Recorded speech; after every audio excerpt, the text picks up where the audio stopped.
All right. So this is another CS:GO podcast. So with me this time is Sam Delorme. Uh, don't really know about what intro I was gonna go with, but basically he's the only other guy I know who thought that NiKo had an incredible year this year, or maybe not the only guy, but like one of the few people who like deliberately talked about it.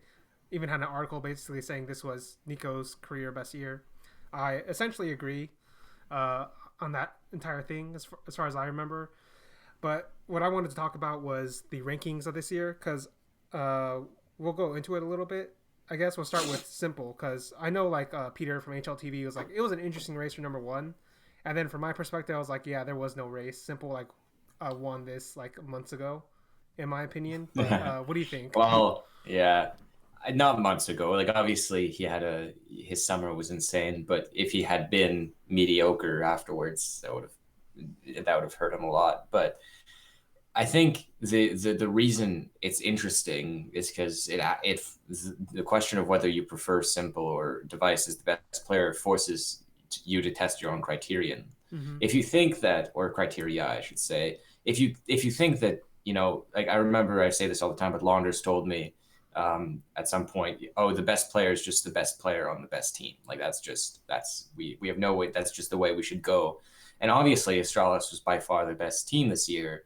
Um, and dev1ce stacked up a bunch of MVP medals, so he was definitely the best player on the best team. And so, if you believe that, or if you think that the quality of your team overall matters, or is an indication of how good you are as a player, then you're going to give dev1ce a lot of points for the success that Astralis has had. Mm-hmm. But I think that it's not like Simple put mad numbers on a team that was like 15th best in the world. He's not Woxic, right? Mm-hmm. This Navi was the third or Third. second best team, Yeah. depending on different points of the year. Yeah. First 3 quarters of the year, Navi was incredibly consistent. They won titles. Simple, pretty sure he got some MVP medals as well, fair few. Incredibly successful individually. And it's not just that he was better than dev1ce individually, is that he was better than him. Like the difference, like if you're statistically, the difference between dev1ce and simple is greater than the difference between like glaive and dev1ce, right? Like Mm-hmm. the difference is, I think overall the HLTV 2.0 rating of dev1ce was 1.23 and simple was 1.33. So there's like an entire decimal point there. It's pretty ridiculous, and it's not a knock on dev1ce at all. I think in most other years, if you take coldzera in the last 2 years and you take dev1ce this year, those are comparable. I think there'd be an argument for dev1ce being the best player in the world in the last 2 years if he had put up the output and the success that he had this year. It's just that simple was so much better than for so long, for the entire year. He really didn't. He only struggled right at the beginning of the year, and ever since like March he's been amazing. So I personally don't think that when you look at the detail you should count the team success. I think that doesn't matter when you look deeper in. I think it's quite clear that the value that simple provides is massive compared to the value that dev1ce or any other player provides. Yeah, basically, I'm of the same opinion. I will say if you're counting like the team aspect, then you may as well go down the whole list. Like, I think Glaive and Zitnik are incomparably better than their counterparts, so to say, in Edward and Zeus. Yes. Like, like Yeah. I'm not even certain. Like saying they're literally 10 times better is like an overstatement.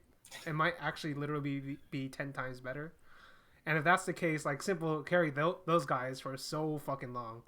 And on top of that, like Electronic wasn't put in the right position until like March or April. I forget the exact month. Yeah, which is when Navi started doing well. I'd not say. And like Simple was like doing fucking crazy shit the entire time. So it was like, yeah, I think he clearly had this in the bag. At least by like September, I was like, yeah, if he literally does nothing from this point on, he's still number one in my book. Sure. But yeah, so basically for me, the actual like the actually super hard choice to make is who's number two, because I think I actually did write an article about this. I've written so many, I'm not certain. But I basically said I said in like the best players of the year or something, like I thought even though like dev1ce, I think I gave him like the best opera of the year because I felt like Simple is just being used as like the best player on his team rather than just like an opera. It's like, yeah, Simple, go on this force buy, which is like our favorite strategy. Just win 2-3 kills with this AK and then go break their economy. That's not like that's kind of like half his job sometimes. It feels like. So It's true that Simple definitely doesn't feel like an opera, even though he is. So yeah, that so makes I can still see arguments like he's technically the best opera, but it's like I kind of edged it to dev1ce because he fit the role better, so to say. But when it came down to like for who's first and second, I was like, yeah, obviously Simple is first in my book, but I put second as NiKo. You put NiKo second. I put NiKo second. So I don't actually know what your thoughts are on about that, but what do you think about dev1ce versus NiKo? Okay, so I've been we're it got delayed actually. It's in a couple weeks now, but we were trying to record a writer's block episode where we all share our top 10 lists. So I've been fiddling with mine for like a week now, and it keeps changing. But this I've got steady now. So at least for the top 4. So I put dev1ce second, Right. and I put dev1ce second, but I had to watch a lot of demos with dev1ce before I felt comfortable putting him second. I think so. It's weird because in so many ways NiKo is a better player than dev1ce, just in terms if you look at various attributes, that it feels natural to just say that he's a better player. Yes. Obviously he has way more skill. He has better movement. But when it comes to the dev1ce is so smart as a player. And I don't even know if I want to call it game sense, because typically when we talk about game sense, you're talking about mid-round decisions and such things. Someone like Flusha, really good game sense. But it feels like dev1ce is knows. He's tactically very smart. I'd put it that way. Yeah. Sure, I don't know what it is. It just feels like he knows where to be. He's super annoying. He's constantly moving. And he's not only constantly moving, a bunch of operas move, but he's moving within a round. He shoots somewhere. Let's say he'll shoot A long on Dust 2 and then move to Cat and then move to or to Door. And like he's just everywhere all the time. And even though it doesn't look very impressive most of the time when you're watching him play, you can't deny that he's catching is incredibly effective. And it works at a high level too. I think the thing that finally edged it for me is when you're looking at all these players, obviously if you're just looking at their rating, they all have amazing ratings. Like there's a lot of players that are above 115 this year. So that wasn't particularly helpful, especially since dev1ce is just like 0.01 higher than NiKo this year, and was for like most of the year. Basically. Yeah. So I think the thing that edged it to me is that if you think about how effective NiKo is against the best teams in the world, and when talking about against Astralis, against Navi, against Liquid, and you take dev1ce against those teams, obviously dev1ce doesn't have to play against Astralis, which helps him. Yeah, a little bit. But dev1ce, they both suffer statistically significantly playing against other teams. So does every player. Even Simple suffers that way, obviously. But the real difference is that against Liquid, which was basically Astralis' biggest rival. Yeah. dev1ce killed them like 9 out of 10 times. dev1ce is better statistically than he is on average against Liquid.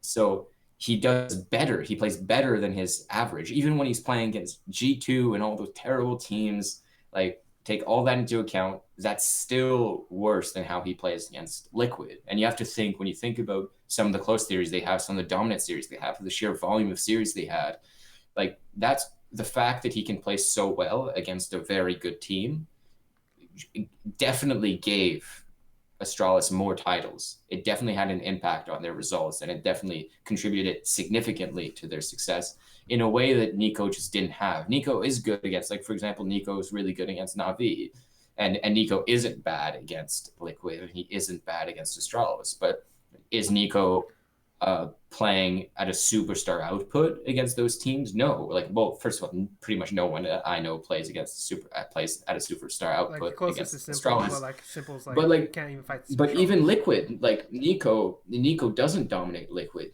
right? and that makes sense. NiKo plays a bit sloppy, right? NiKo doesn't have the greatest game sense, in my opinion. NiKo can get caught off guard when people do various tricksy things. And so it makes sense to me that when he's playing against the very best teams, he sort of dips in form. And that's not a huge knock on him. Obviously, I have him at third, so I think he's amazing.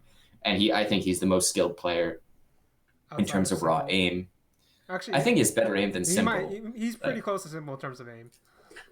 But yeah, like I feel like Simple's like better game sense and all that stuff. So yes, Simple's a better, like that's why I regret using the word skill, because overall your overall ability, Simple is better. But in terms of just aim, the crispiness that we all love, NiKo's amazing. But when it comes to game sense, especially on T side, I feel like he does some lurking on phase, and I feel like he can get caught off guard easily. Sort of looks like Taco. Like he'll do some really nice things, but he also you have some facepalm moments or like a super get a little too aggressive. yeah, like a super. Well, I mean, one might say that if you're lurking on overpass around monster, Taco is super powered Taco, because Taco is fucking amazing at T side overpass. But everything else is pretty bad. But anyway, so the point is that I think NiKo, just because I don't think that he pushed the needle in terms of results for FaZe the same way that dev1ce did. I even though I think he's a better player overall, I just think that you can't deny dev1ce, considering the impact that he had on Astralis' results this year. Okay, so my counter argument to that, and the reason why I ended up going with NiKo over dev1ce, was like, basically, when you're thinking about results, like, everybody thinks of this as if it's like a 1v1 game. I guess I think that's my inherent problem with thinking of it that way, because this is a team game, right? And if I look at their situations, I think it's markedly different. Like when I look at Astralis, I'm like, okay, so let me get this straight. You have Glaive, probably going to go down as the greatest in-game leader of all time at this point. Like, I don't think that's like a far stretch. Like, individually, tactically, whatever the fuck you want, whatever fucking like factor you want to throw in there, like Glaive's like at least top 1 or 2 or 3. He's top 2 with Fallen. Yeah, right. We'll see. Like, we'll see. To be right? determined. Like, it all depends on. I guess Fallen's like the only guy left that can like fight him for that title, right? But yes. Certainly this year, like there's no contest. Yes, right? It's easy. Right, easy. dupreeh, I actually think he was the best entry fragger this year. I don't know what your thoughts on that. I thought he was like the best, like raw entry fragger was the best one was dupreeh. I think like Sunny was close, but Sunny got really bad in the last quarter of the year. Yeah, but like basically like I remember having this argument with you. I don't know about argument, but like talk is like basically we both thought Sunny was better than Oscar like middle of the year, but then by the end of the year I thought Oscar was better than Sunny again. Yeah, Sunny had a really bad last third of the year. It really hurt him. Like he just got ranked today, 16th on HLTV, which is still very good. But I think but I think that's like a pretty fair ranking. Like I think like Oscar's definitely better than he was.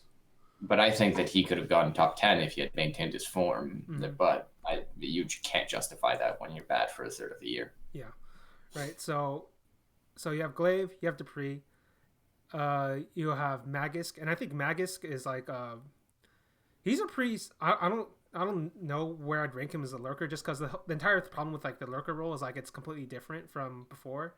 It basically feels like you don't play the game, but basically the analogy I'd use is like it feels like off lane in 2018 for Dota 2, which is basically like you play this role and you don't necessarily have that much impact. You're important. You're like the third star of the team, and you do think and like there are like certain areas where you're like incredibly good at that like really like help raise the team, but you'll never be like the number one like option on your team. So like I actually here's something bold. Okay, in my top 10 ranking, I have dev1ce. I have dev1ce at second. I have dupreeh at 10th. Okay. And I have Magisk at 5th. You have Magisk at 5th. I have Magisk at 5th. Okay, that's Electronic. I put Electronic above Magisk, but I thought Magisk was absolutely amazing. He was absolutely amazing in like very specific scenarios. Like I'll go ahead and say this, like how I think like there's a big difference between Simple and like everybody else in the world. I think there's like an equal difference between Magisk and Pit on Inferno with everybody else in the world. Yeah, sure. Yes, yeah, he's really good. And I always said this even when he was on Optic, like when it comes to being on a big site and responding to pressure, like defending when everyone's coming towards you, there's basically no one except for like NiKo, who's as good as Magis Yeah, like in those situations. He has such crisp movements, so good with his crosshair placement, and just killing people, hiding, finding a new angle, catching people off guard.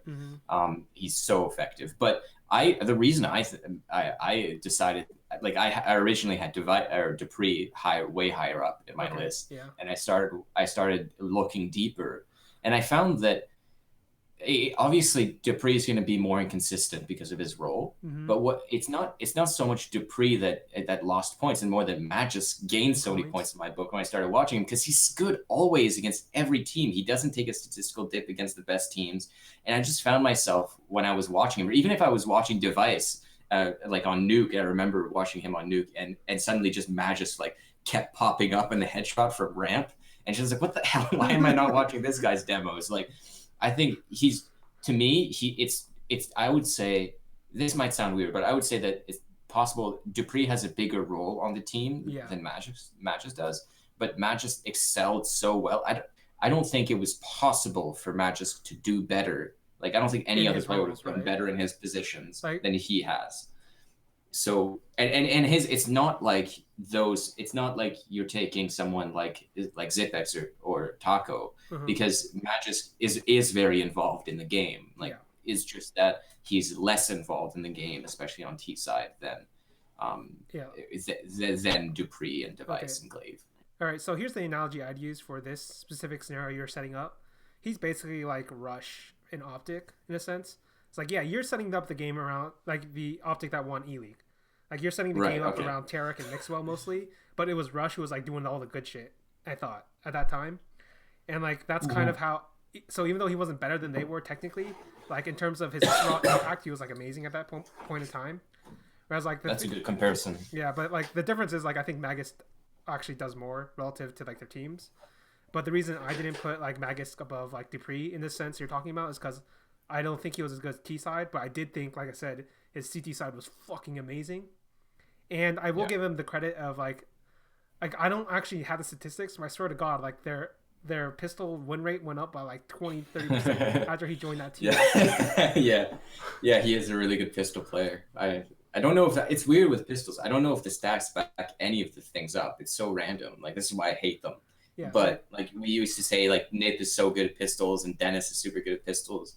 Like, he is, but that doesn't mean you're going to be a good pistol team, does it? Yeah, it's weird. Like, but there's also eye test things. Like you notice there's so few pistol rounds that you might notice 1 out of 4 pistol rounds when someone gets a bunch of headshots, and you're like, oh, that guy's really good, and you don't notice when he whiffs 3 times, like if the camera's not on him.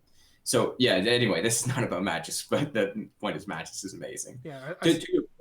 To your point, I do think that if you try to categorize the Astralis players in their roles, which is not always super easy to do. I actually find it hard to. I just said like dev1ce or Taco. I find it hard to make that equivalence anymore. They're not even same. Like, there's technically the same role, but they don't play like same positions or. Yeah, but it's also, I found that dev1ce got sort of his game developed as Astralis's game developed, so he does a bunch of things now.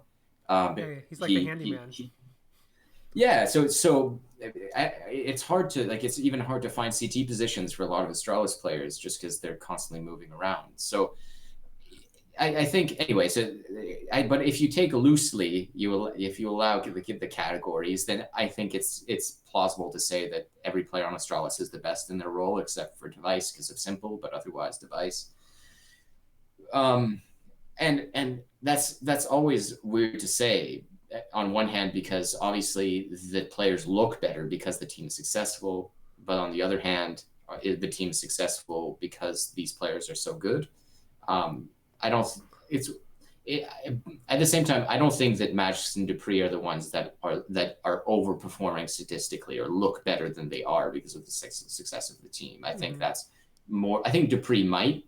I think Dupree might look better than he. Yeah, because like they can get out of holes just in case he fails the entry or something. Yeah.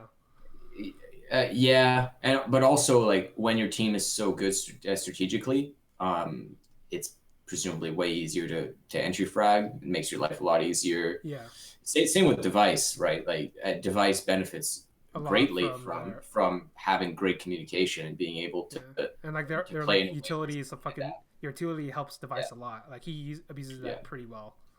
So, but anyway, the point is that individually, uh, the players on Astralis are incredibly skilled, and the team itself is incredibly successful. So, obviously, device is going to look better than like that's what you're saying, right? Like Yeah, because like Astralis looks so good. yeah, look, and then you look at NiKo. Okay, so you actually had a team for a few of the first months. Then Olaf Meister's like, I'm out. I'm out for like 4 months. See you guys later. Then you got Croman. I mean, you got Exist, who's like a banged up old in-game leader who I don't know why he's still like. I don't necessarily think he's that great. I don't know why everybody overrates him in Sweden, but whatever. I'll get over that. And then you have Croman, who was pretty good in his role. I'll say that, but he wasn't one of these Astralis players, right? Right. And so But I basically, don't think. you have this Yeah. entire like period where basically I think like NiKo was hard carrying pretty hard in like in really weird random situations. So it's like, yeah, I can forgive the slop. I can forgive the game sense stuff because you were playing with like some weird shit the entire period, and then he became the in-game leader, which was like another weird situation. But like I don't actually give points for the him becoming in-game leader Yeah. part. I Like, thought. Yeah. like that's literally him like screwing himself over. It's like, well, whatever, right? But yeah, Yeah. I, basically I, that's my argument against Saz. Like he was in some rough straits compared to Device. it's true, and I think it's true because even on the eye test, you're going to look bad if you die or you do something bad because of your team, and you're going to look good if your team had a good idea or your team play works, so you can do something that Device can do things that NiKo can't do, Mm-hmm. just in terms of the team context. Like, and I know they played They play vastly NiKo's different roles. Yeah. but what I mean is that Nico doesn't have the same support or confidence in his teammate, nor should he, because the team isn't as well structured. It's not as reliable. The variables around NiKo aren't as stable, and so he can't make his decision making can't be made on a stable foundation. So sometimes that's gonna, he's gonna think that Olaf Meister's here and really is there, that no one's watching the flank or such things. He's not going to get a flashbang, or it's going to get the wrong smoke. Things like that are going to happen more often on phase than Astralis. So he gets punished in that sense, I guess. But so I originally when I started my ranking, I put NiKo second, and Mm-hmm.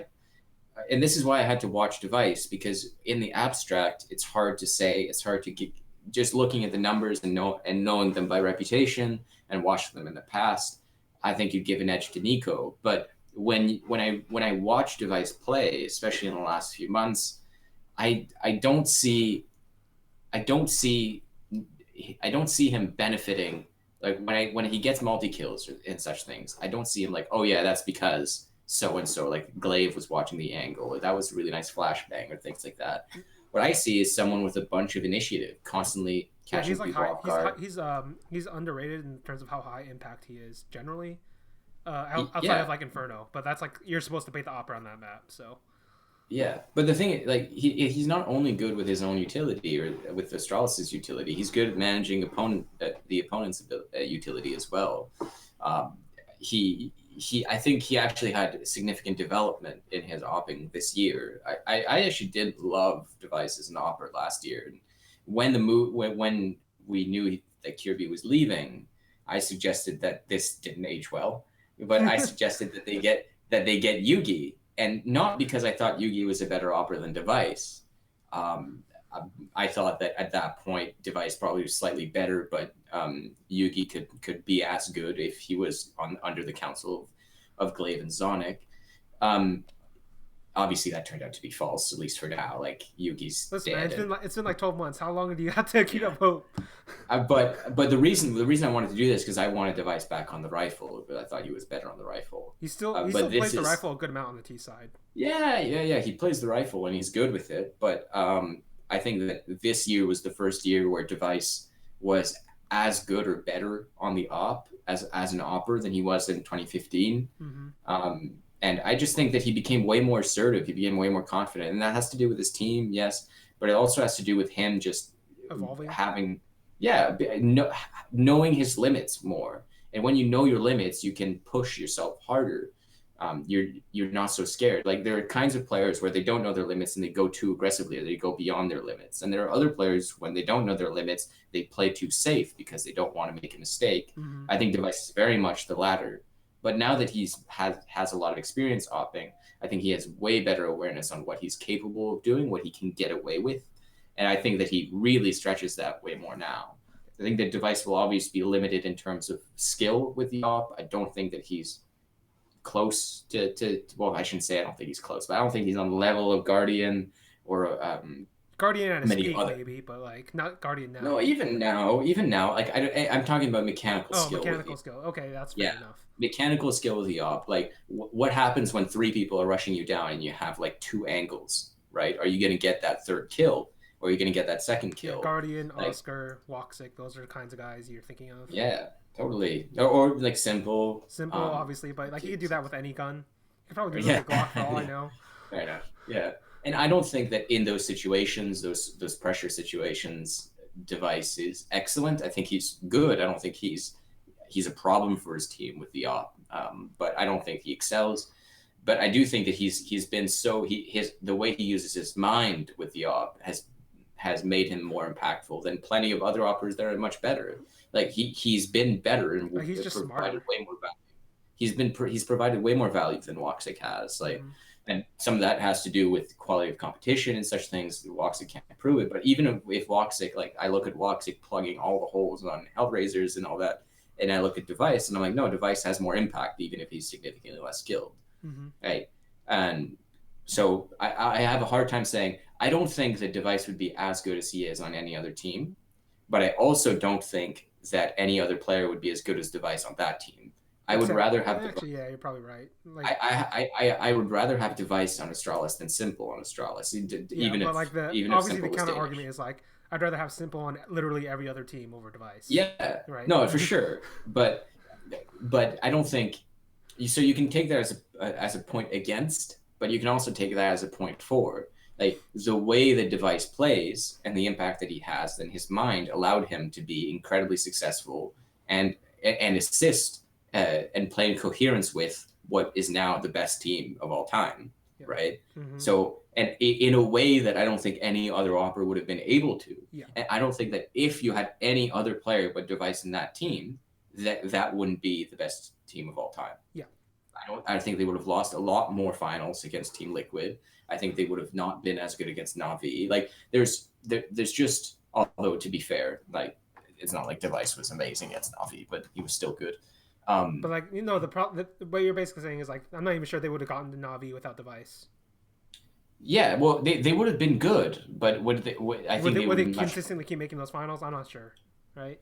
I don't know. I don't think so, because part of the impact and the sort of like grinding down and constantly catching people off guard, that sort of engine of Astralis, not only has to do with team play and utility and all that, but it has to do with dev1ce specifically constantly grinding down, getting a pick here, a pick there.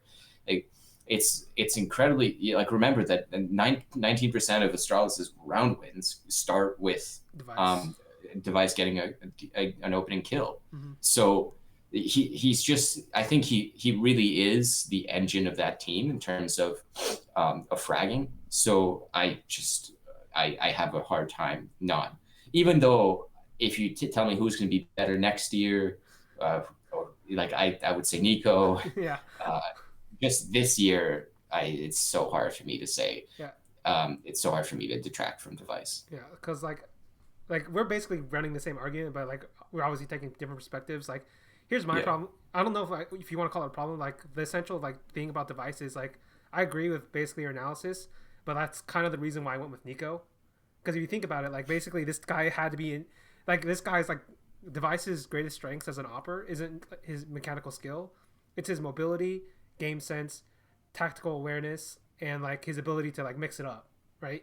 Like if you I did a bunch of like analysis trying to figure out his like patterns and stuff, and basically this guy, like if he played rock paper scissors, he'd never play the same, like he could never play the same hand twice. Like it's Yeah. kind of like the problem with facing device. Though I guess technically, if you knew he wasn't gonna play the same hand twice, you know where he'd go next time. But like nobody Yeah. thinks on that level. But don't worry about it. But like the problem with that is like basically his style of play, like it works even better it looks even better than possible in like Astralis, even though he's not getting actual like in-game tangible help. Like somebody isn't flashing for him, somebody isn't like looking at angle. Like these are all things he doesn't have to worry about because these are all because he knows how the entire system kind of works. So he knows he knows this amount of space he has and how he controls that space, right? And that's technically individual, but it is in part because it's connected to like the team identity. Yeah, for sure. But I think of player rankings in terms of the value provided, but you'd say internal value provided, not external. I have talked at length about this, but like I don't consider it in-game leadership and things like that, or support, or even communication. I just don't know.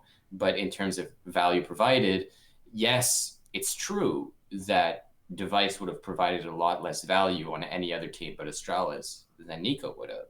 But if you look at the value that dev1ce provided to Astralis, I think that the only player who provided more value for his team was Simple. I even think like NiKo is super good, but I think that you could replace NiKo on that team. I don't think they would be as good, but I think that you could replace NiKo on that team with another player, and they would be close to as good. They would be, a top 4 team, top 5 team still. I actually think Astralis would be around that too, though. Like that's kind of like. Yes, they would be around a top 4, top 3 teams. But then they wouldn't be the best of all time. Like, but they wouldn't. Yeah, that's the thing. So, I think, I say this, but it would be hard to come up with a name that would actually replace NiKo. Now that I've said it, the only person that can replace NiKo is like Simple. Like that's it.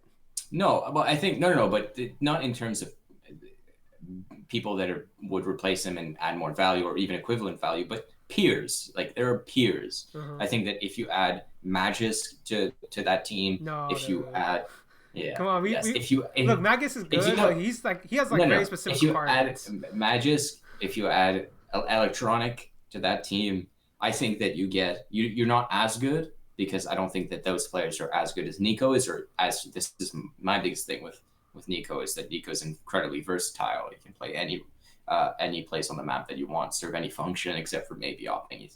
No, he even does opping. Like I've seen him do it over. Yeah, he does, but like Shox does opping. It's not. Yeah, it's not true opping. Yeah. Right, and maybe if he like dev1ce, maybe if he devoted himself for 2 years, he would be very good at that too. But it's just in terms of what can he do right now on the server. I think he's better than Electronic, but I don't think that the function he serves is replaceable, even if the skills are a bit lower and all that. Meanwhile, because other people have similar skills, but like, right? You could say the same thing for all of the Astralis players. Like I don't think any of them can be replaced for their roles. No, I think there were 3 people that can't be replaced on that team. There's Glaive, there's ZipX, Glaive, and dev1ce. Right? I think that otherwise, and you're going to suffer too if you remove dupreeh for another player, but remove dupreeh for taps1, remove Magus for. I already said this straight up. Like nobody's as good as Magus on those CT sides. No, but there are people that close. Like how about Ethan, right? No, dude, I'm not feeling it. So, Ethan's that's a stretch. Well, for maybe not next year, but for this year, that's a stretch. But you take taps1, you take who are other players? I don't know, like Flamey, Flamey. But anyway, there are players. I would just need to look at a list of them right now, like Naf, maybe Naf. Naf is less consistent than either of them, even though he has a higher skill ceiling. I don't think Naf has a higher skill ceiling. I don't think he has a higher impact, right? But I think he's had higher impact. I don't know if you want to call it skill ceiling, but he has higher impact. Yeah. Naf has incredibly high impact. He knows how to make plays. Like actually, Naf would be a good replacement for NiKo. Not as good, but close actually. Like respect to Naf, I thought he was. I think he's actually been really underrated this year. I don't know where he's going to land on other people's rankings, but he was 6th on mine. You put him above Twist? Yeah, easily. Not because Twist was. I think if you take him the next year, Twist will be a better player in all likely if all goes well with his health and all that. But if I think that there's recency bias if you think that. I would posit that there's recency bias if you think that Twists is better than NAF because NAF at the beginning of the year, because NAF at the beginning of the year was, and for the first half was absolutely insane. He was straight up like a top 4, top 5 player at that point. Yeah, and I think that he's a top 6th player. In fact, if you put him ahead of Magis, I wouldn't think that's crazy. Electronic, I would have a problem with that. I don't know what I think other people are going to put Electronic way lower than me, but I remember the summer. I remember Zeus and Edward. Yes. Well, it's not that. It's more like I think that because Electronic had a kind of a whacked last couple lands, like he feels like he bottomed out at the end, right? Like yeah, and I think that people kind of forget how dominant he was. But I think there was a point in time during the summer where Electronic was just as good as Simple. So I thought he was close. I don't think he was quite as good. Not at over a stretch of 3 months, but there were lands. I'll give you that. There were lands where he was good as Simple. Yeah. So I think that Electronic totally, like, just because of that ceiling is ridiculous. So, but anyway, point is NAF it would be a good replacement. Twists could be a replacement for Magis as well. But this is sort of my point is that I think that if you remove a player you remove NiKo and you add another player who has a similar sort of role to FaZe, I think the engine runs the same way. If you remove dev1ce from Astralis, I don't think that they can do what they're doing now, or even play the same way. Like that's the thing. I obviously FaZe can put anyone in their team and kind of play the same way. Like that's because FaZe don't even practice. I think that I think that's like the essential like. But why don't they practice? Isn't that kind of because NiKo took over as God leader? What do you want me to say? Yeah, and that's NiKo's fault. You can't say we're it's not not talking about NiKo's out of game fault. stuff. Like clearly out of game stuff. That's a bunch of people are above NiKo's NiKo. awful. Yeah, that's true. But anyway, so I think if you could do this, I would put them about even. I don't think that I think that any time you distinguish between NiKo and dev1ce this year, it'll be kind of semantics, not quite semantics, but sort of like frivolous details that you're picking apart. I think that they were very comparable in terms of impact. And I think that they were like, these were career years for two of the best players of all time. Yeah, I think their consistency was actually pretty similar too. NiKo was more up and down, and dev1ce was like more of a straight line, but like the average ends up being pretty similar. Well, actually, no. This is interesting. If you look at the sort of timeline on HLTV, dev1ce if you look at event to event, NiKo is less consistent. But if you look at the entire year, dev1ce kind of goes like this, where he had a very, very strong summer because he was around the same rating as Simple around that time, right? Yeah. And he kind of goes down back to about 115.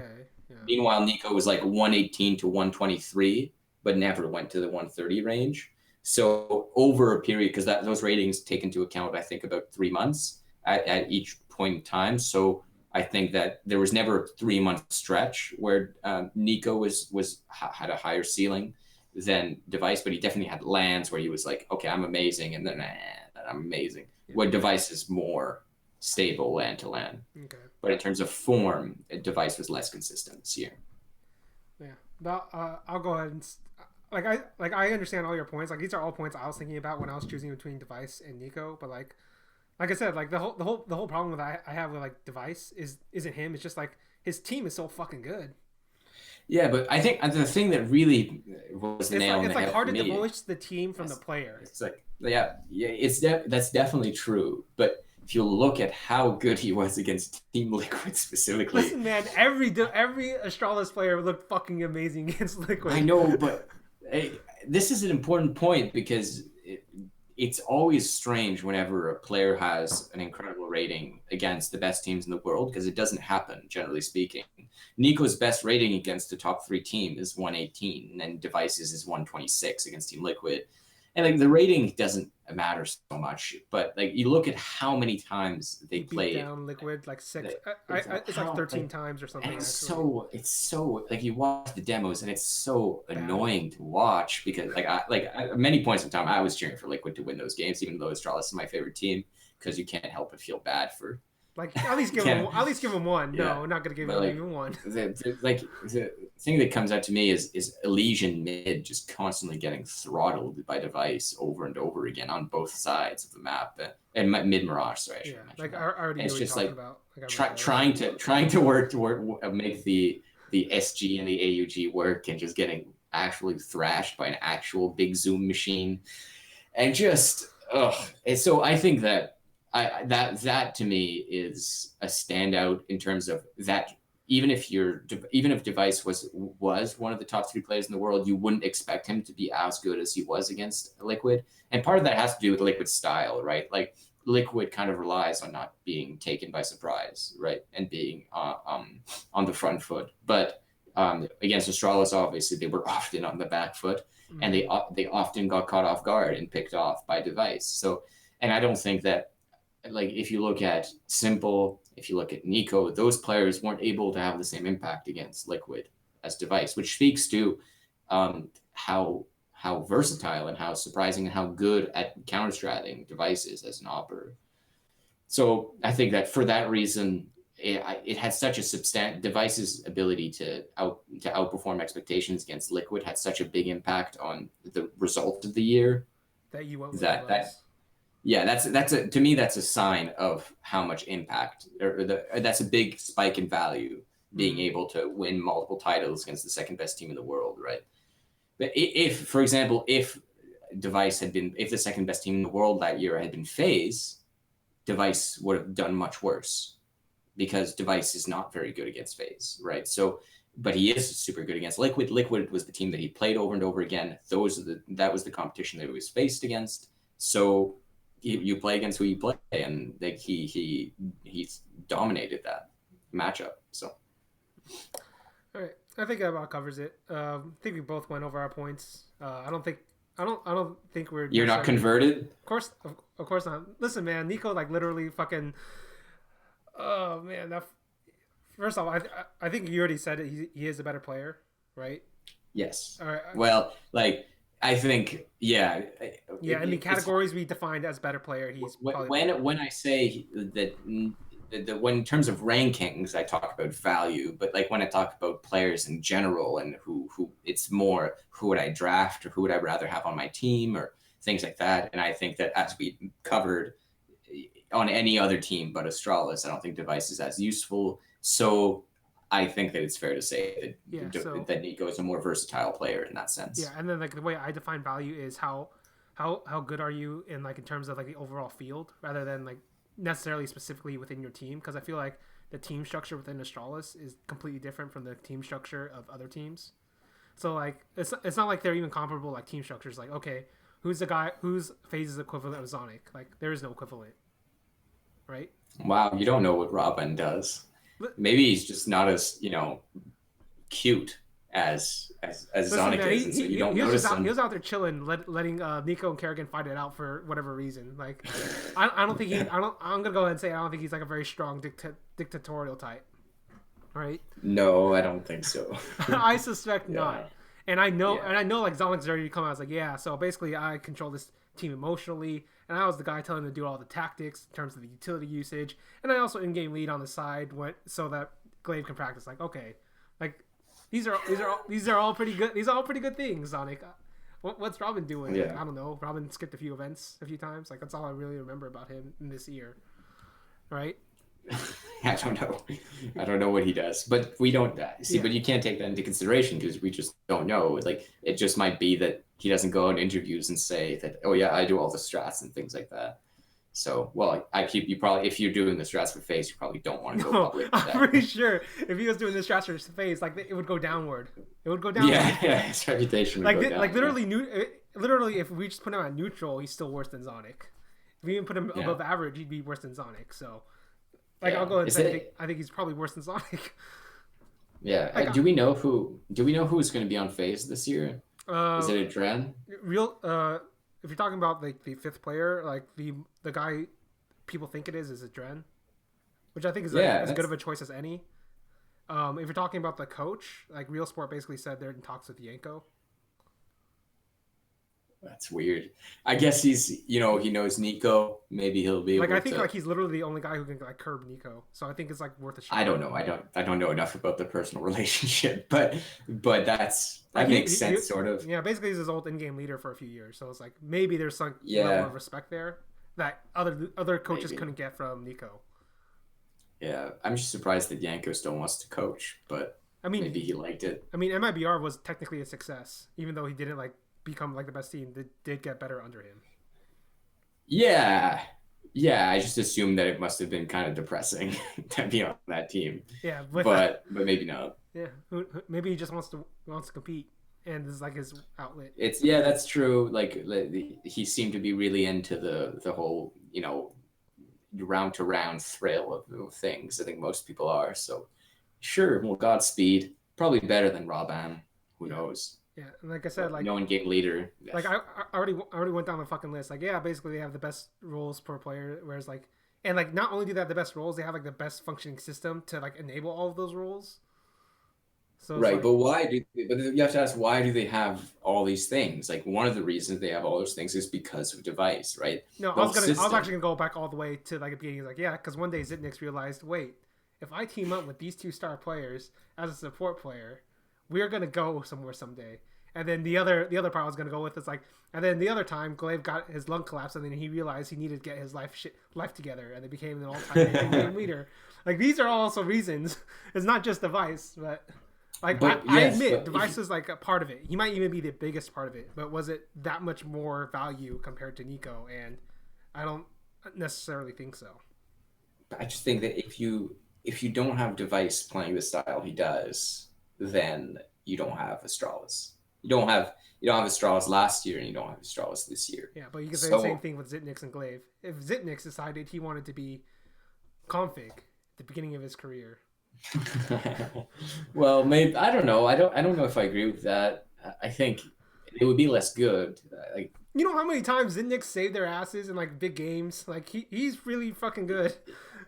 Yeah, he's my favorite player and person. Like the only at this point in time, if you imagine Zitnix didn't exist as he did, the only other player who could have filled Zitnix's role is Valde.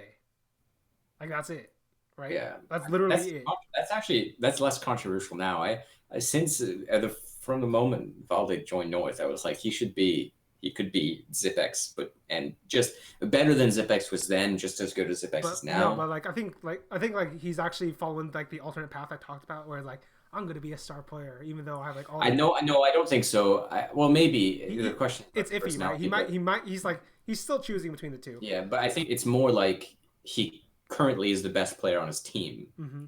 So why would you? It makes no sense to put him in a position sort of away from where the action is when he's the best player on his team. Mm-hmm. I think he got snubbed at 20th.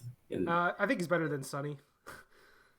I thought he should have been 16th or 15th. Like I thought he would be better. I don't mind saying. I thought he was probably a bit. Actually, I don't know if better than Sunny. He's definitely better than Ropes. Yeah, I thought. Yeah, Ropes got really high up, didn't he? Like I wouldn't have put Ropes in the top 20, to be honest. I don't know. I didn't read the article, and I didn't look at the stats and things like that for Ropes. I just remember being quite underwhelmed with Ropes for the last sort of half of the year. Like the first half of the year was good. The second half was bad. Yeah, but to be fair, the first half of the year was really good. Yeah, but I think Valde was really good here. Yeah. Like I think he can't, like if you replaced a player on Astralis with Valde, you'd be fine. Like except I don't think Glaive, that right, but yeah, or device. But what I mean is of like ZipX, Magisk, and Dupree, less Dupree, but especially ZipX and Magisk. I think he could do those things. I don't think he'd be as good as Magisk, but like I don't think he'd be as good as Zipnix either, because like there's a bunch of intangibles in Zipnix's role. Yeah, that depends. I know what you mean by he's like comparable, right? He's like if I had to do it, he's obviously the guy. Yeah, and not only is he the guy, like I think he'd be fine. Like I don't think he'd be as good, at least not at the moment. but I think that wouldn't be a significant downgrade in quality, and that's not saying that's not any detraction to Zipex. That's just like Valde is a really smart player. So Yeah, yeah. he usurped the throne as like the Danish heir from who was it before him? Kirby, Mag. I guess yeah, Magus was it for a little bit, and then Config. He's actually he's the true Danish heir now. Sorry, that optic situation depressed the hell out of me. Listen, man, that team needs to blow up, or get Karrigan. I don't care. You know what? I remember when the team. This is a weird thing, okay? But when the team was first created, I remember thinking like this should work, but it's optic, and I actually think that team would have done this. This might be totally irrational, but I actually think the team would have done better if they weren't under the Optic brand. Why would it do better if it wasn't under the Optic brand? It makes no sense, especially since like they live in Denmark too, I believe. At least they did at the start. I remember asking Snappy, and he was like, "Yeah, we're staying in Denmark and everything." So, but the reason is, think about the last 3 Optic rosters, right? There's the Magis Nixwell one, right? Mm-hmm. Then there's this one, and then there's the E-League one that's kind of just got destroyed. Yeah. So for the last like 2 years, more than 2 years now, there's been just so depressing, and it's never clicked for any of their rosters at any point in time. They never attend a lot of lands. Doesn't seem like anything's going right. And at that point, I kind of have a bad feeling about the org. Not necessarily like the CEO of the company or anything like that, but just whoever's managing the team. I know Rugga's there now. That doesn't seem to have worked. So I don't know what's going on there, but they definitely need to change. Like that team, it's not even that they did that bad when they attended lands. It's just they never even. No, I think they did bad with the players they had. Yeah, but it's like they never even got started, right? Like the team, it was just like how do you not get started over a year? I don't know how long. It's been like 6 months, right? It's been a long time. Yeah, but you never had like a period of like, okay, Optic's going to be at the next 4 lands or something like that, right? Mm-hmm. Which is what you feel like you need. Like you start getting momentum. I think that never happened. So you got to get past the online games first. Like, come on, man. Yeah, and Cajun B was good. I thought Config was fine. I don't think he slumped severely. I think he's in the wrong role. I don't know. They put him first in, man. Like. MSL's probably crying tears of blood at this injustice. I don't think that's like people talk about first in and second in. There's situations where you go first in and situations where you go second in. Yeah, but he's going first in all the time. I don't know. Like when you're taking map control, it's good to go in with your in-game leader or with whoever like skilled player on your team is, because you don't know where the people are. You're sort of like slowly drudging, and it's easy to someone to peek and you just get killed without seeing anyone. But when you're entering on a site and there's smokes everywhere and all that, I don't see it as the particularly bad thing to put a very skilled player there. Like like Magis does a lot of entrying, Dupree does a lot of entrying for that team. So yeah, and Glaive is good at it and all that, but like it doesn't see like I don't see that and say like what a gross mishandling of the role. Like, but like, and also I thought Config played fine. Like I haven't watched a great deal of Optic because they're not relevant at all. Yeah, But when I watched them when they started up, like I thought Config was doing fine. It's something was wrong with that team where they just never felt like they got it on. It's like, okay, we're gonna start like we're just gonna start winning games now. It feels like G2 felt that way too. At least G2 went to lands, but it felt like they never really got in a groove where they could convincingly win games. But G2 had a more obvious flaw. So Smiths. I don't know, but part of it is Part of it is that Yugi just kind of degenerated into a whole nothingness. But to me, that's an indication of the state of the org and the team more than like, Yugi himself. I can kind of see where you're coming from, but like I've seen so many teams and players just do fine, even in like the worst circumstances. But the thing is, I think the players have been fine, except for Yugi. Like Cajun B's been good. Config's at least rating wise, Config has been fine. At least at the start. I don't know about now. Individually, when I watched him, I thought he was fine. It's just like the team like never started getting confident, and never started rolling, and could never get a bunch of rounds together and just have a solid game. Like I feel like it's obviously I don't know if you want to. I don't know if you're trying to say this or not, but I'm pretty sure it's like the in-game leader's fault at this point. Whether I or mean, not that's actually true. I don't know whose fault it is, but there's no doubt in my mind that if you can get Karrigan You get for that, Karrigan. you Yes. get Karrigan. Yeah. Like that's like I don't feel. I know like I've talked to Snappy and all that. I don't even think Snappy maybe he would get upset if someone said that to him, but I don't. Like just in terms of at least from our epistemic perspective, what we can see, what we know, Mm-hmm. there's so much more evidence to favor not only favor Karrigan as an EM leader in general, but favor Karrigan as like someone who can absolutely upstart a project where a team is doing bad or is down in the dumps, and Karrigan can bring them back up. Karrigan is actually literally Counter-Strike Jesus.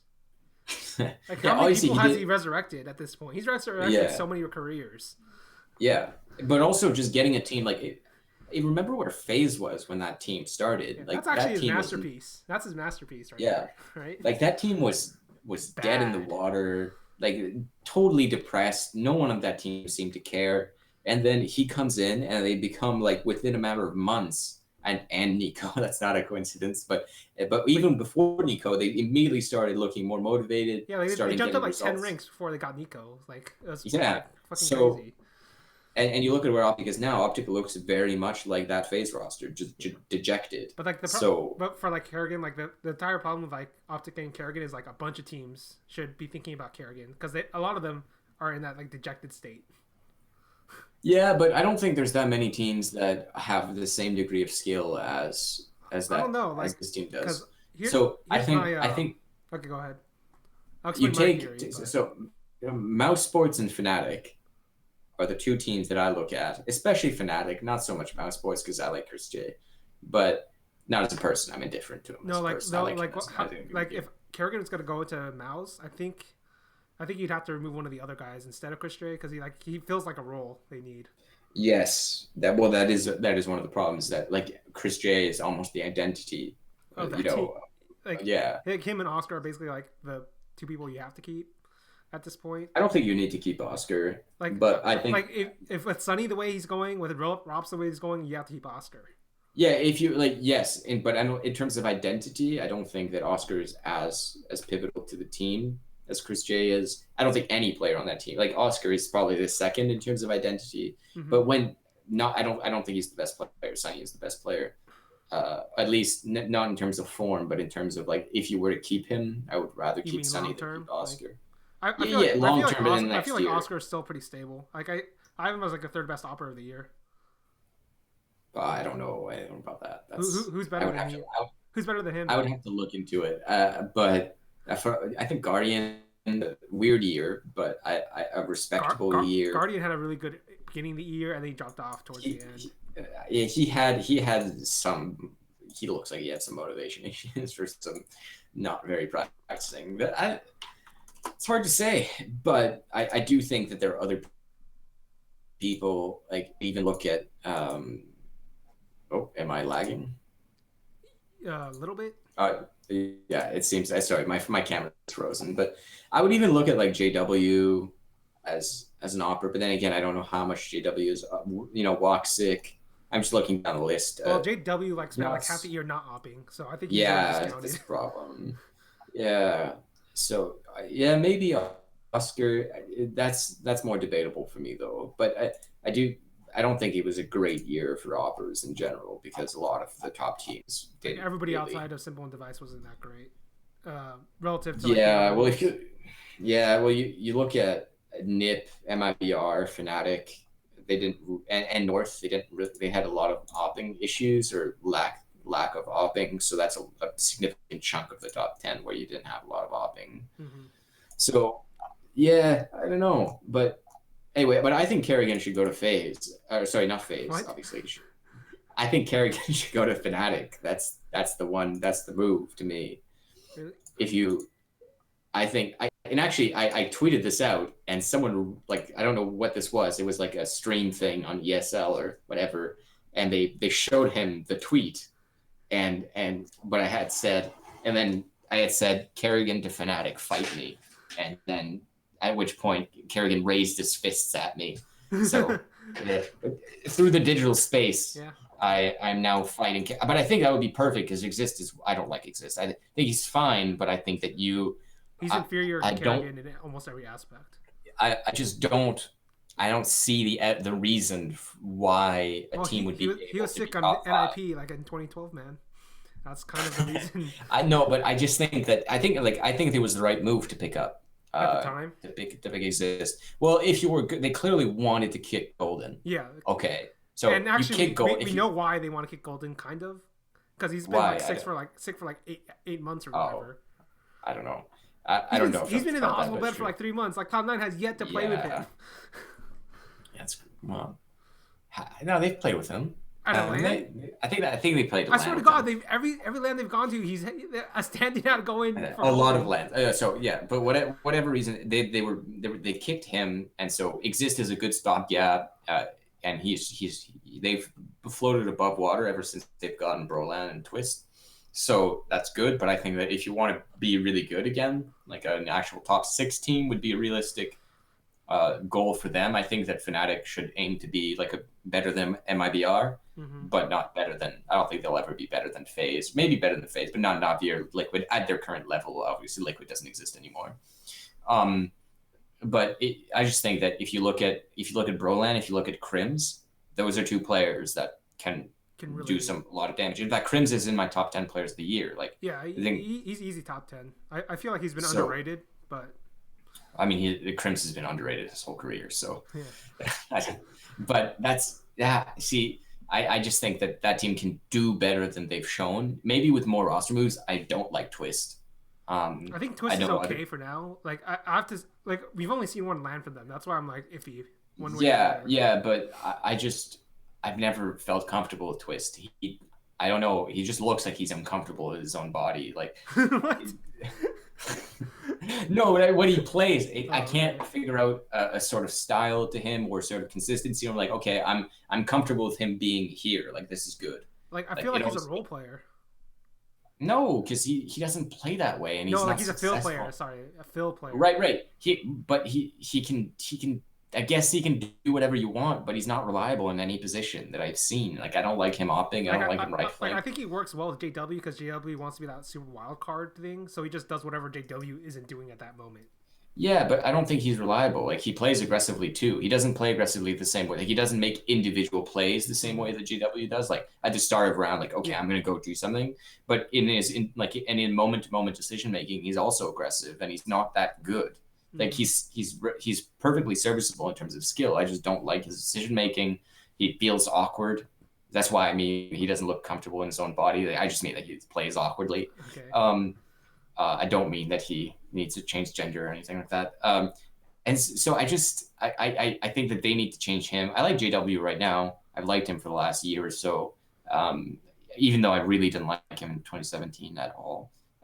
But so Broland is good, Crims is good, JW is good. That's a solid backbone to a team, and I think they should be better than they are. And obviously Karrigan would be lucky to get into Fnatic because Fnatic is like a top 10 team right now, and it doesn't look like anyone's jumping at him right now, considering that he just is playing with like envy right now. I feel like that's just a fucking trick by FaZe. I think hopefully he goes to a better team than Envy because God. No, like literally, here's how I'm thinking about it. FaZe is like, okay, so we have this guy Karrigan, and he once resurrected us from the dead, and he wants to play a little bit in the major, but we probably shouldn't let him play for any of the good teams because he might literally just knock us the fuck out if he does that. So we'll just let him go to Envy, literally the worst team in NA, and then he could play there. Like I don't think it's because the teams don't want him. I think it's like literally like FaZe is like, you're not gonna get him for the major. Maybe. I mean, that would be smart, I think, because it totally is possible that if he goes to Fnatic, they knock out FaZe. So like if he joined a bunch of these teams, he could randomly knock out FaZe. Like he's super dangerous. Yeah. But what I mean is I don't think that there's a lot of situations in which it makes a ton of sense to get him. If you look at the top teams, like I don't think that Mouse Sports should get him. They might be better if they get him. I just don't. It's not a natural fit. It's not comfortable. In IP, fucking IP. I don't tricks. Okay. And NRG, no. North, maybe. Maybe North. Like, but the point is, like, North Fnatic range is where I would expect him to go and where Like he'd be good. here's what I'm thinking. I think he should go to Navi. Navi. Make that an international squad. Kick out Zeus because Zeus is straight up saying he's gonna retire. I Like, don't know. what's the point of keeping Zeus if he's gonna straight up retire? Get out Edward. Give him simple electronic flaming, and then you're gonna see some real shit. That's my answer for What's the Karrigan. point of keeping Zeus if he's gonna retire? I remember when Shroud was half in, half out. I wrote an article like that. I got flamed. And To be fair, but you were right. I mean, yeah, but yes, but in another way, like I don't. Now looking back, I don't feel comfortable giving career advice to Shroud. Like he's making a lot of money now, so it was probably the right decision. But like, if you want to stay like Zeus, just because he eventually wants to retire, He said he's retiring in 2019. Yeah, in the near future, it doesn't mean that he provides no value in the present. So, but I have worries. I'm always worried about adding a player to an international or to a national team that is completely different. Like I feel weird about like Guardian and Navi. That worked. That worked pretty well. Yeah, it worked, but it was relatively. I don't know. I guess I don't know that much about Russia or Slovakia is where Guardian's from. Is that right? He had to learn a completely new language. That yeah. was completely different from so yeah, that's. But if you look at other examples, it feels awkward. I don't know. It always scares me. Maybe irrationally so, but I would feel worried about the quality of communication. I would feel worried about but just the general direction and the way they play and the way they set up plans and all that. Like that's sort of not country culture, but more like just like here's how I play Counter-Strike and go about my daily business. Mm-hmm. Maybe I'm irrational but that would be a risky move. Like I could see that falling flat, and that's why I haven't been a massive supporter of Navi changes. Because they're already really good, so making a change could go well, and it could make them one of the best teams in the world, like a peer of Astralis. But remember that when Navi falls low, they go really low. I'm pretty sure that's just a symptom of Zeus as a leader, though. Like Zeus. No, because Zeus left, and then that was a low. That was a low. That's because Stars literally couldn't lead. Star seized. It just doesn't. I don't feel comfortable making changes to the one move that I thought was pretty straightforward and not very risky was Adren Edward. I don't know why they haven't done that. Because they're fine with that. They're fine with simple carrying Edward and Zeus to retirement. I don't know. I don't know. I feel weird about Zeus. Like Zeus without, or Navi with and without Zeus was a massive difference. So even though yes, obviously the one that's pulling the weight here is simple and electronic, but if you look at simple without him and how the culture of the team went and how everyone hated themselves and wanted to retire. Well, I'm pretty sure Simple actually grew as a person, so like I understand where you're coming from, but like I don't just mean to say that Simple, like but was shouting down in Guardian. Those factors are completely different from now, like because when they removed Zeus, it was on the premise that Starks could in-game lead. Yes, yeah, obviously, but I just mean like in terms of, I have a sentiment or like an intuition that Navi as a culture, the culture of the team works well with Zeus for whatever reason. Like he seems annoying to me, like, but that's I guess I don't really know him. I just like know him from interviews and vlogs and such things. No, but like because he's sort of laughy and all that, right? He's kind of a chipper, and then he yells at you, and it sort of feels like if I was Simple, I would kind of look at him and like, why are you? And then you leave the team, and then he buys you a Rolex, like you're staying here for life, Flamey. Yeah, I remember all this stuff.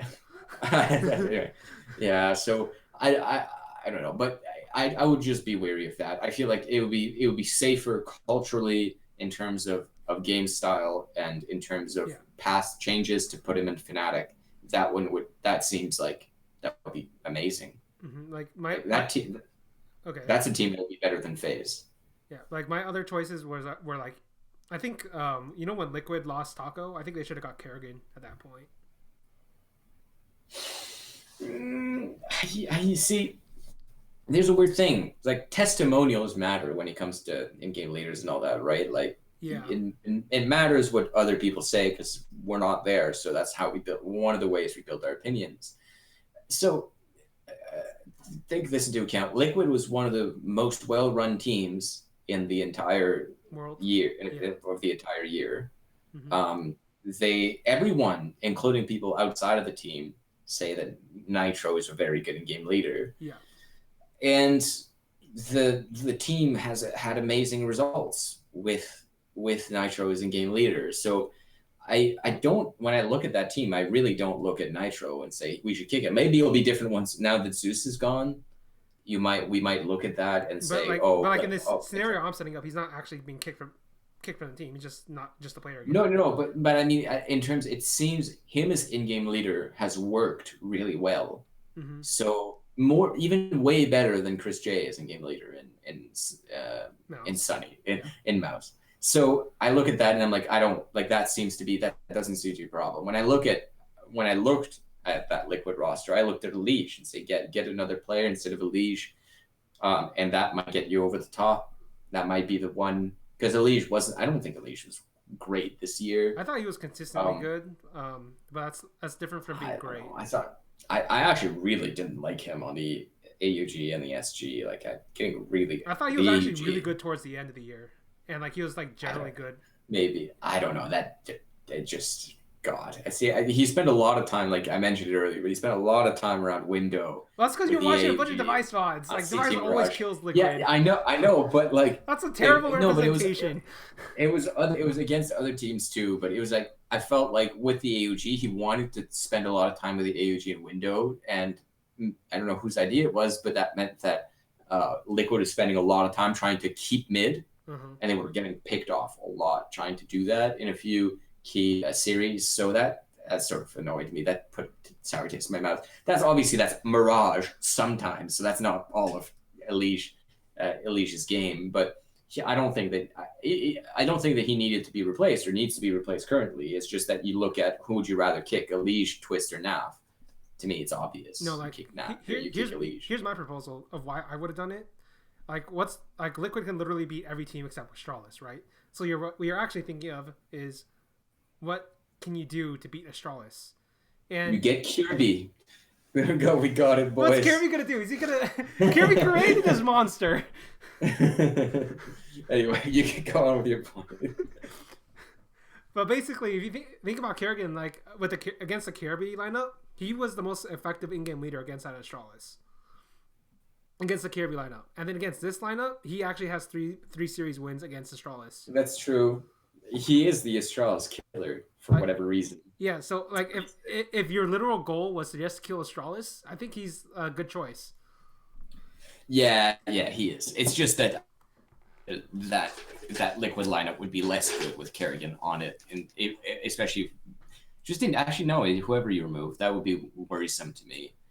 But I think especially, it's not like Karrigan's great at winning finals either. Let's just say. Hey man, it would make the perfect storyline. We couldn't win without each other, but now we can. Oh, exactly. Yeah, that would be sick. Yeah. But I don't think. I think he'll go to a bottom top 10 team and make them top 16. I think the third option he should probably hope for is Navi implode at the major, and then he convinces Simple to join hit with him and just join one random team. Karrigan, but I don't think Simple has I wonder what reputation Karrigan has in the pro scene. I have no clue.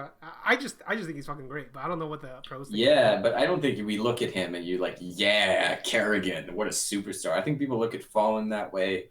Maybe Glaive now, but it's not like Karrigan doesn't have swagger or anything. Like he has great results, right? But he's been consistently thrown away by his teammates. So. Only twice actually. Which isn't as bad as you would imagine. Yeah, I guess so, but in remarkably similar fashion. Yes, in a remarkably similar fashion. Like I said, I think I wrote an article. Basically, he needs to team himself with a ruthless coach, who like literally start kicking people the second like they start going down, just like what like Fallen did to SK, like in 2016, 2017. It's like, oh yeah, Bolt Steel, get the fuck out, we're going on, and then he gets FNX and Taco. Like FNX, get the fuck out. We're getting Phelps now. Gets Phelps. Oh, fuck, Phelps, get the fuck out. But what happens when you have no one else to kick? And then Like, that's when you get what Tarek and happens. Stewie 2K. But it works for 2 years. Well, Phase worked for 2 years, so Kind of. you know, Yeah. yeah. Well, no, it worked. Like, yeah. So like, I until feel like the Raiden timeline is pretty similar. Yeah, I guess so. Now you can go on and tweet that Karrigan is a better in-game leader than Fallen and see. Yeah, how I that am goes not gonna down. do that because I don't actually think that's true. I just think he's one of the best in-game leaders, but Fallen's legacy is actually getting if kind of tarnished. at this point, right? I don't think so. I don't see it that way. But other people are definitely like, I don't know. It's a weird statement to me that somehow the results you get, let's say in 2018, somehow detract from the results in 2016. 2017. Like, I don't see it that, like, I don't see like years that you had that are bad as detracting from your overall legacy very much, unless it was egregious. Like, but like I look at, for example, look at Pronax, and I look at Pronax and Godsent, and I don't look at that and say, yeah, see, shit in game leader couldn't make Godsent work or something like that. Like, No, he's still good, I think- right? His legacy's still I mean, good, right? yeah, I mean, it's not like amazing, but you know, Pronax was a very successful He got the player. system, and he is the leader of the greatest, or at this point, maybe second greatest team of all time, right? Yeah, you check yourself now. Yeah, like yeah, it's but getting pretty close. To be fair, I actually have an article that's written. It just might never get published. Who knows? On Luminosity's legacy, like the 2016 SK Luminosity team, and basically, I argue that if you're going to say, is Luminosity more like Fnatic and Astralis, or are they more like FaZe in 2017 or Navi in 2018? I think they're much closer. I think they're just slightly above Navi and FaZe. Yeah, if you're. And I think that's because like if you're talking about results, they're closer to them. Like, way closer. Yeah, they're Like, not. They're not not even as close. in like a truly dominant era. Like the reason we remember is because they won double majors. Yeah, but also, and this is relevant, the weakest majors, not majors. Actually, I talk about this in the article. There are weak majors and there are strong majors. They didn't weak the weakest. Like look at Gambit, look at Astralis' first major. Mm-hmm. That was a weak major, Yeah. right? There's a lot of weak majors. But if you look at the Fnatic majors, those were some strong majors. Their second won. one was why they are fucking greatest. They were the greatest of all time, right? Because that second one was so fucking hard. Yeah, and also they probably should have won a third major, but I guess that's controversial. So you just like, I just think that they're massively overrated. I regularly get accused of overrating Fallen as a player, but because I said that he was the best in-game he was the best opera in the world in 2017. 2017. Which I still think is true. Like, and I thought that Fallen was like pretty good this year too. Like not great. I thought you went bad for a long period of time, and then he got good again once NiKo came in. Yeah, but not amazing though, but pretty good. I just think it's just good. Like not bad or great, just good. Yeah, but I think that Fallen's legacy in terms of, I just think that because they were good 2 years in a row and they were the best team in the world with the best player in the world, 2 years in a row, they won 2 majors. That sort of builds their legacy, but they don't have the foundation for that legacy really. Like, there's not much. All that to say that if you look at results, I think that Fallen and Karrigan are very comparable. Yep. Yeah. Like, I don't rate majors that highly, so. I feel like majors are like the very end part of like the legacy part. Like there's a reason like I don't even consider like Cloud9 or like Gambit in discussion, right? Right. Well, I think majors add to the result because it's clear that the players care more about that result, and so the quality of competition is higher.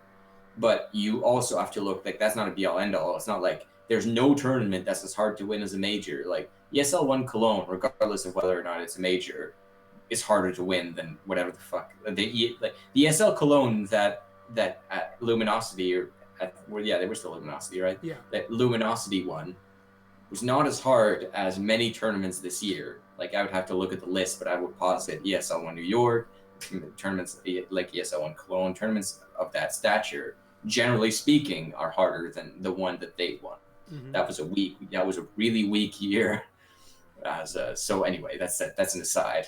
That is complete. Now we've gotten completely off track, but that's all that to say. The Luminosity is massively overrated.